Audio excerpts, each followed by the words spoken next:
Chapter 12, Stones in the Road. I left school in year 10, having turned 17. This seemed like a good idea at the time, though, in retrospect, it had all the hallmarks of a stab in the dark.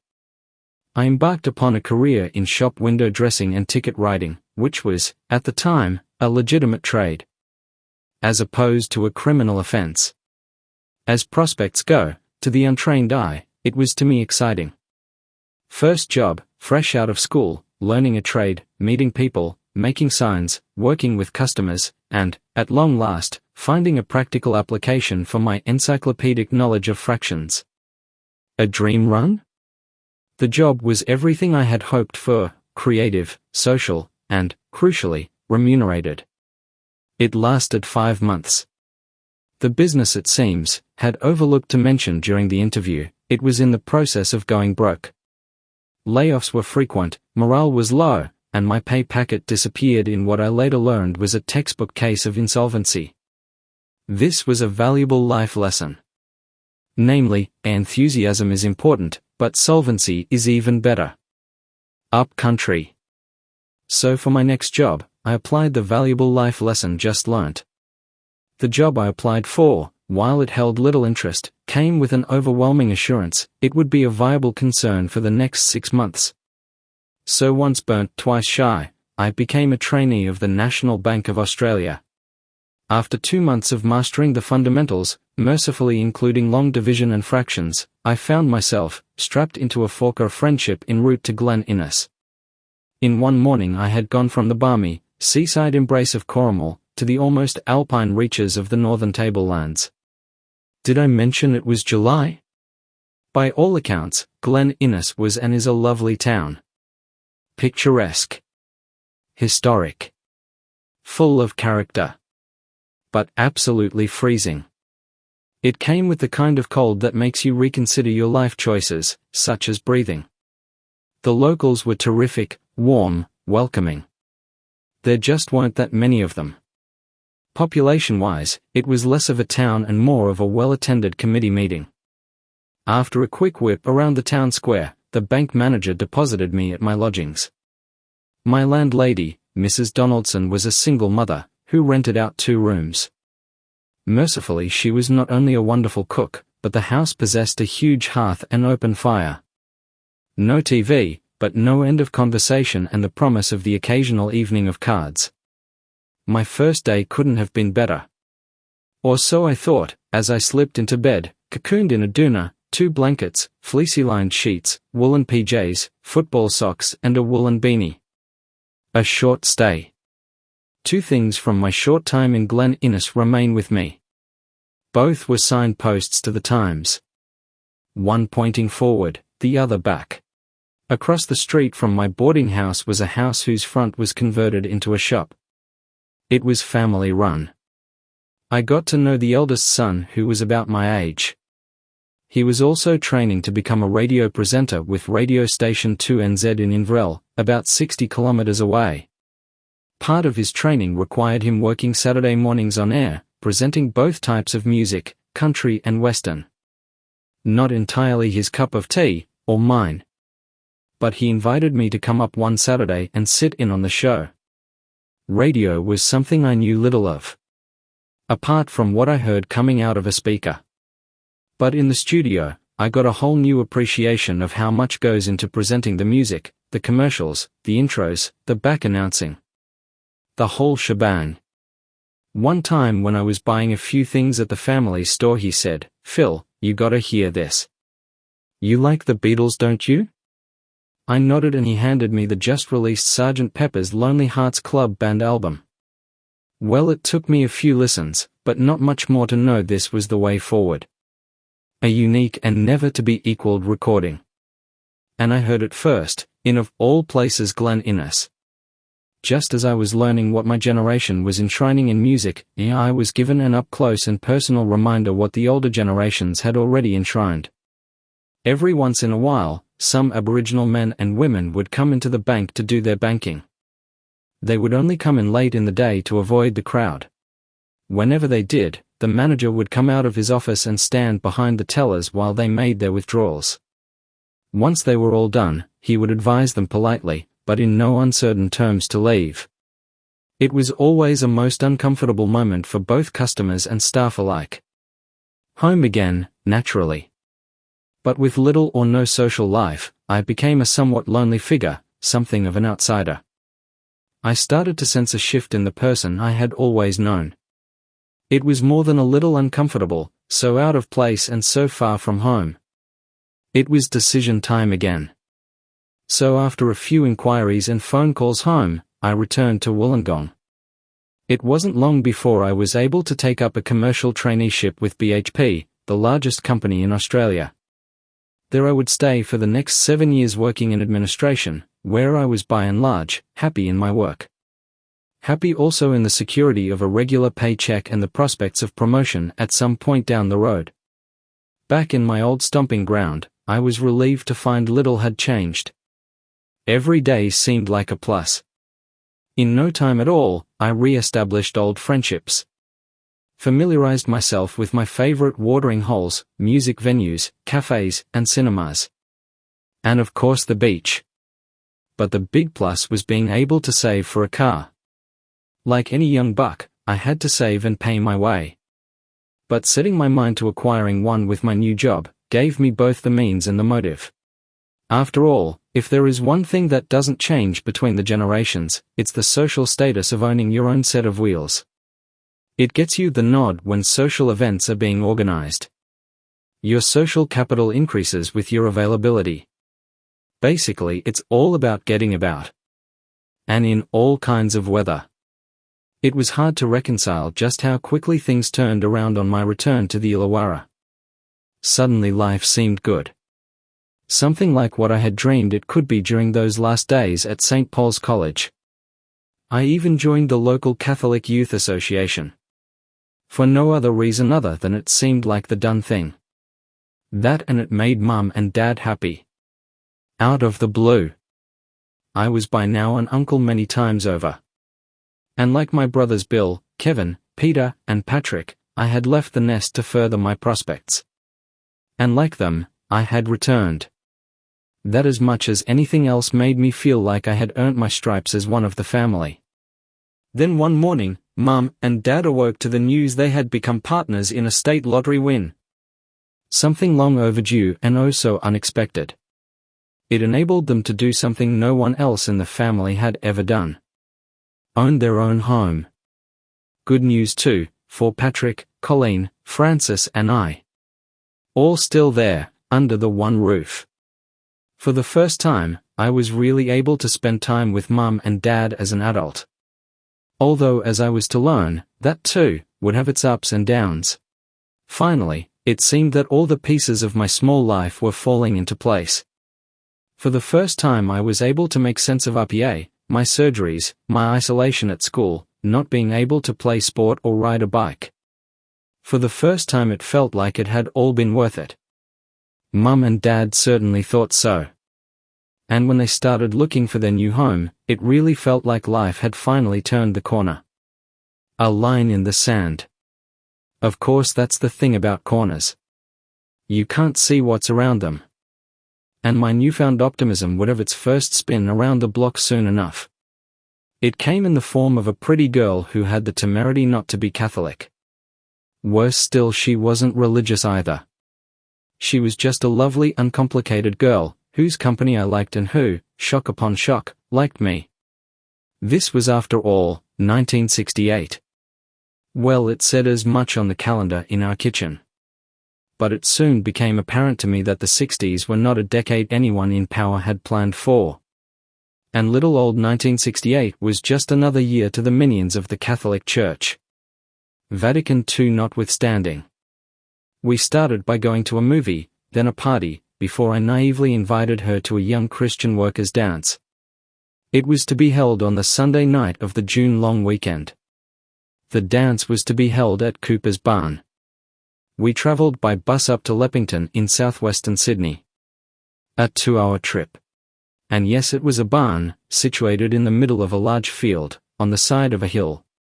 There, bands could play to the wee small hours, without disturbing the locals. This was nothing more than a boy meets girl scenario. But somehow it got the full treatment from the local parish enforcer, Father Doug. He tapped me on the shoulder while she and I were dancing, not to cut in, but to cut out. A word, he said. If you thought I was surprised by the nature of his approach, you'd be right. Dumbfounded, actually. This was a dance and a social function for young people. Clearly, I was misinformed.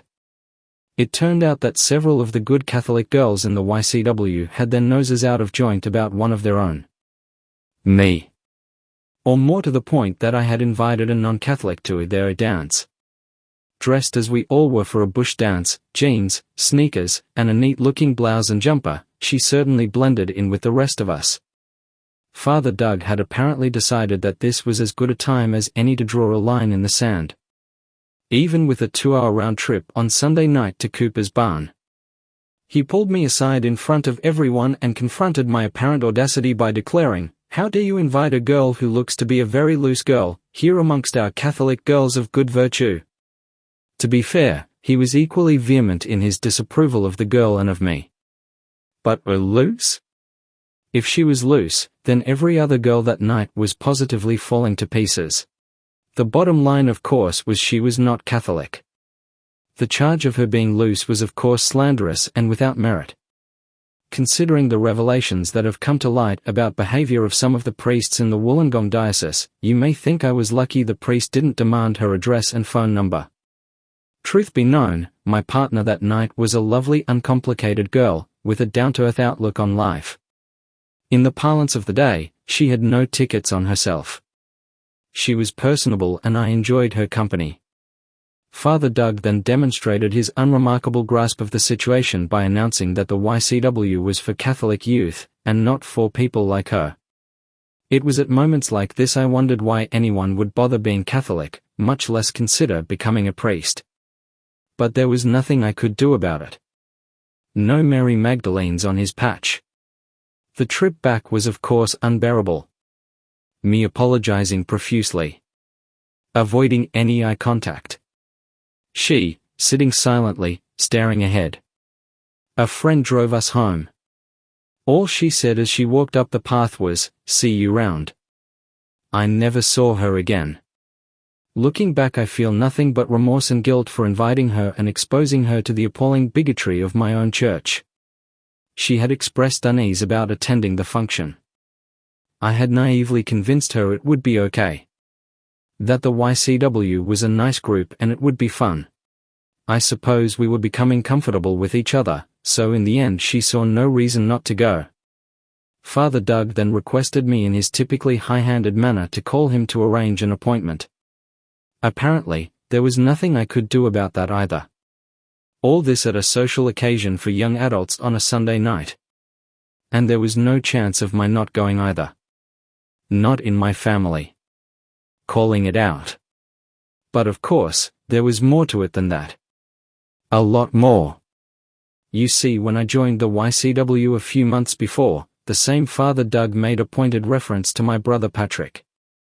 The year before, while I was in Glen Innes, Patrick and the priest had been involved in a very public argument over one of the most contentious and spiritually divisive subjects of the day. That being, whether Catholic boys should play and support rugby union over rugby league. Apparently, it was quite a blue and Patrick took no prisoners. The immediate result was the somewhat public humiliation of Father Doug. And for the record, Patrick and his mates went on and formed the now famous Shamrocks Rugby Union Club. Not only that, they decided to sign off from the parish church, with a short and sweet satiric sketch at an impromptu YCW amateur hour. It was, for all those who saw it, a very public statement of the leadership of Father Doug and others in the local church. It did not go unnoticed. Under the thumb. The whole sorry and sordid mess with Father Doug was not just an eye-opener, it was cathartic. I was now under no illusion whatsoever as to where I stood as a young man in the local Catholic landscape. What was equally demoralizing was my naivety and total inability to stand up for myself or my friend. If I was going to salvage myself or anything else from this humiliation, it was going to be of my doing and on my own 2 feet. and I had to look no further than my brothers Mark, John, and Patrick, for what to do next. And I would. Eventually. I decided to keep the whole thing under wraps until I had time to think. My head was really in a spin. Why did the priest put the boot in so? The girl was my guest. Wouldn't it have been better to show the YCW in a good light? Caring, encouraging, and open? How was humiliating me as a member of the group going to help? What message did it send to the others? Many I knew had their doubts about Father Doug and even being part of the YCW. Was it personal? A square-up because of the incident with Patrick? And if that was so, why drag an innocent outsider into it? I harbored real animosity for some time afterwards towards the priest and some of the YCW. Looking back, it was the beginning of the end. My faith in my faith was laid bare for the first time. So I kept my distance and kept my thoughts to myself. It paid off. A few months later, Father Doug was transferred. I know not where, but he was gone. One less stone in the road, and the new priest, Father Terry, would prove to be a revelation. It was as if Vatican II rode into town. Father Terry arrived in the parish and was appointed chaplain to the YCW. The difference could not have been more noticeable. Father Terry was a young man in his mid-20s or thereabouts. He was a man of his time, committed to social justice and the vitality that brought with it a fresh approach. His arrival was good enough reason alone to rejoin the group and pick up where I left off. In fact, Father Terry was a new breed in the priesthood, and that alone encouraged me and others to stay with our faith. One of his prime character traits was evident right from the start. He was a lateral thinker and possessed a truly genuine concern and desire to understand disenfranchised and marginalized people, particularly our indigenous people and others trapped in social injustice of the times. Christianity as opposed to churchianity. Hard to believe. Back then, Protestant relationships were totally frowned upon. It was the same on the other side of the tracks, amongst the Anglicans and the like. The indoctrination that went on both sides, was quite sickening. Now that I was out in the real world, I came across more and more people who saw church and religion as a downer. A negative and not worth the trouble. But put yourself in the shoes of the local priests or ministers back then. Helpless to stem the tide. Watching from the pulpit, as their congregations ebbed away. At the time I really didn't understand why, in my church, there was a resistance to Vatican II. To me, my friends and so many of the adults in our parish, it was a breath of fresh air. Maybe that too, was at the heart of the incident with Father Doug. We all knew he was old school. After all, he was in his 50s. Maybe he was tired of being stuck with the young folk? Having to deal with our youthful ideals and energy. A tough gig week in week out for a man of his years. Throw in Vatican II. Maybe it was all too much for him and others of his generation. Like all men of the cloth, he was at the mercy of the system and the hierarchy. Life in any corporation can be a grind, when looking for promotion or a better opportunity to express your abilities. Who can say? I'm sure he tried to do his best.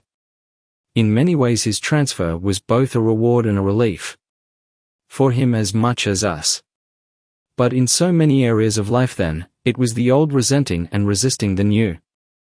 It was the 60s and the times were definitely a-changing. Pastures Green 69. While all this was going down, things were in fact looking up. Small mercies and all that. My parents downsized and bought a cottage in Taraji at the end of '68. It was a truly momentous day in the life of the family. The vibe spread far and wide. 1969 was good too for Sister Colleen, as she completed her school certificate. Mum organized her a job at David and Penny's, working in the dispatch area.